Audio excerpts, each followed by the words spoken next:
never really understand how fragile your sense of control is until someone just walks in and takes what's yours. That was me, standing in my driveway, coffee in hand, sun barely breaking over the horizon, when I realized my Lamborghini, the one I had spent years working toward, the one that turned heads on every street, was gone. Just gone.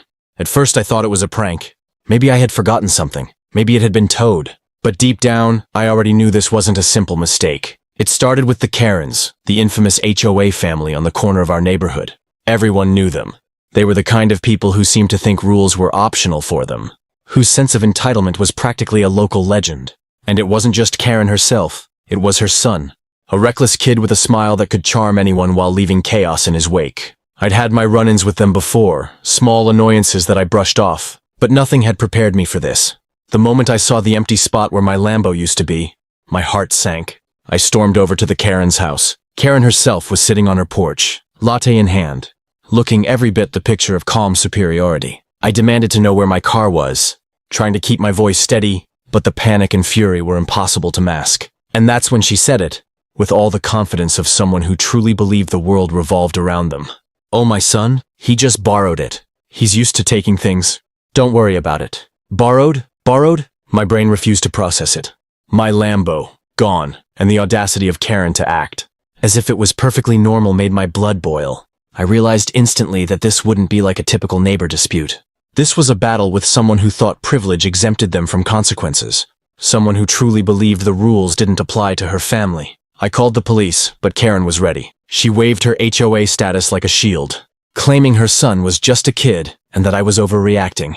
Every word out of her mouth was coated in arrogance, and every attempt I made to get justice was met with smirks and empty excuses. But I refused to back down. My car wasn't just a car, it was the symbol of years of work, sacrifice, and late nights. And Karen and her son had just thrown that all away, like it meant nothing. By the end of that day, I knew one thing.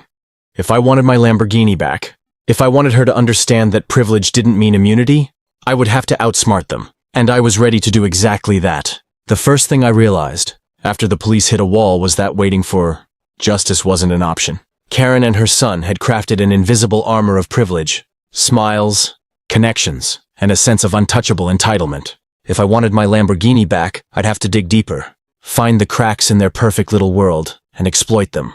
I started by retracing the steps my Lambo had taken that morning.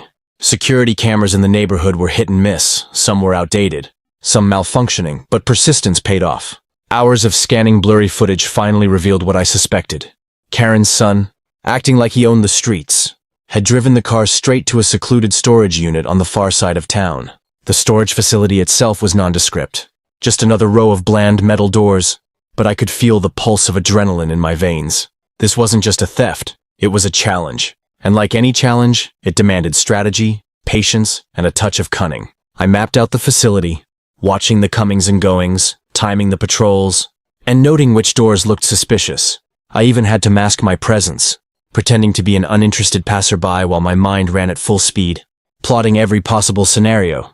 Meanwhile, Karen, as if sensing I wasn't giving up, began her usual campaign of intimidation. I saw her on neighborhood group chats, posting passive-aggressive comments, making veiled threats, and subtly painting me as the problem neighbor.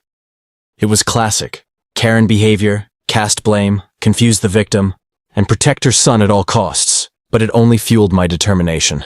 Every message she sent, every smug post she made, was a reminder that I couldn't let her walk away with her son's reckless behavior. I knew confronting them directly was risky. Karen thrived on public displays of power, and any misstep could be twisted to make me look like the villain. So I prepared meticulously. I contacted a few trusted friends, people who could help me document everything without escalating to danger. We were careful, systematic, turning what seemed like chaos into a detailed plan. Every detail mattered: the time of day, the layout of the storage facility, even Karen's predictable routines. By the end of the week, I had a clear picture. The Lambo was there, hidden in plain sight, and Karen's son thought he had pulled off the perfect crime.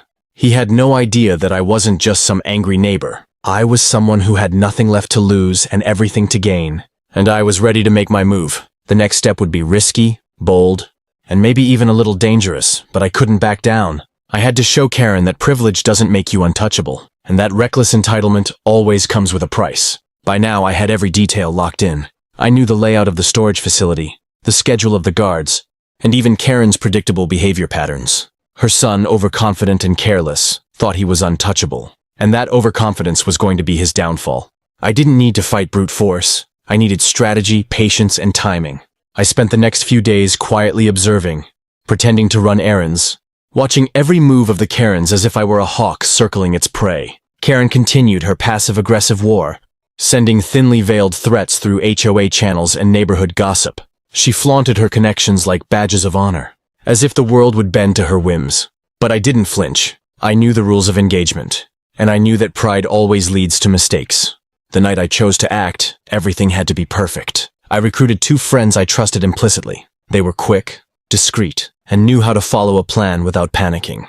We parked a few blocks away, under the cover of shadows, waiting for the precise moment when Karen's son would be absent and the facility security would be least alert. Every second felt like an eternity, but I stayed calm. The adrenaline coursing through me sharpened every sense. When the moment arrived, we moved. Silent, calculated steps led us to the storage unit. My heart pounded as I approached the door, praying that luck and planning would align. With a quick glance to my friends, I gently manipulated the lock. It clicked open, a sound sweeter than anything I'd ever heard. There it was, my Lamborghini, gleaming under the dim security lights, as if it had been waiting for me all along. But just as relief started to settle in, a shadow appeared at the end of the aisle. Karen's son. He had returned early, expecting everything to remain under his control. The smirk on his face quickly faltered when he saw me standing there. Calm, confident, and unafraid. I didn't have to say a word. My presence alone was enough to shatter the illusion of his invincibility. Karen's son tried to bluff, to act as if he was entitled to take whatever he wanted, but it was clear he had never faced someone willing to go toe-to-toe. My friends flanked me, giving him no room for escape or theatrics. In that moment, the arrogance, the entitlement, the sense of privilege, it all evaporated. He realized that consequences are inevitable, no matter how untouchable you think you are. The Lamborghini was safe, untouched, and I finally felt a measure of satisfaction. But I knew this was only half the battle. Karen herself still needed to understand that privilege does not grant immunity, and that reckless entitlement always comes with a price. With the Lamborghini safely back in my possession, I could finally breathe, but the story wasn't over. Karen herself still lingered in the background, her aura of untouchable privilege threatening to undermine everything I had worked to reclaim. Her son had been caught off guard, humiliated and powerless. But Karen's sense of entitlement ran deeper. She needed a lesson, one that would remind her that wealth and status don't erase accountability. I decided it was time to confront her, not with anger, not with threats, but with evidence. Every step I had documented, every surveillance clip, every timestamp, every smug comment she had made online, I had it all organized. I scheduled a meeting with the HOA board, ensuring that every rule Karen thought she could bend would be enforced. This wasn't just about the car anymore. It was about exposing the illusion of immunity that she and her son had wrapped themselves in. Karen showed up, latte in hand as usual, her smile forced, her composure brittle. She tried the usual tactics, smiles, sighs, passive-aggressive comments. But the room had already shifted. The board had seen everything, every detail, every act of reckless entitlement. Her attempts to manipulate the narrative failed. Every excuse, every feigned misunderstanding, was dismantled by cold, undeniable evidence. Her son's actions were no longer something she could sweep under the rug. Watching her finally squirm, realizing that privilege didn't shield her from reality, was almost cathartic. She had built her world on the idea that rules applied only to others, that consequences were for everyone else but her. But the evidence, combined with my unwavering determination, shattered that illusion. Her son faced disciplinary action, and Karen herself had to endure the embarrassment of public accountability. It wasn't cruel, it was justice. As I drove my Lamborghini back home later that evening, the sun setting behind me, I reflected on everything that had happened. This wasn't just a story about a stolen car. It was a story about entitlement, privilege, and the consequences that come when you assume the world owes you immunity. Karen had believed she could act without repercussions. But the universe, and a determined neighbor, had other plans. The neighborhood would remember this.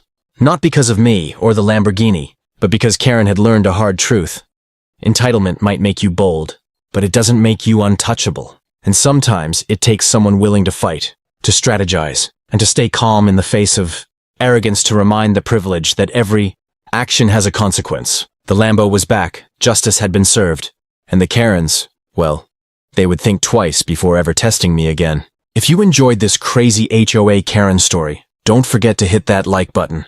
And if you want to see more shocking stories like this, make sure to subscribe and turn on the bell so you never miss a new video. Also, comment below, what would you do if you were in my shoes? We'll be reading all your answers.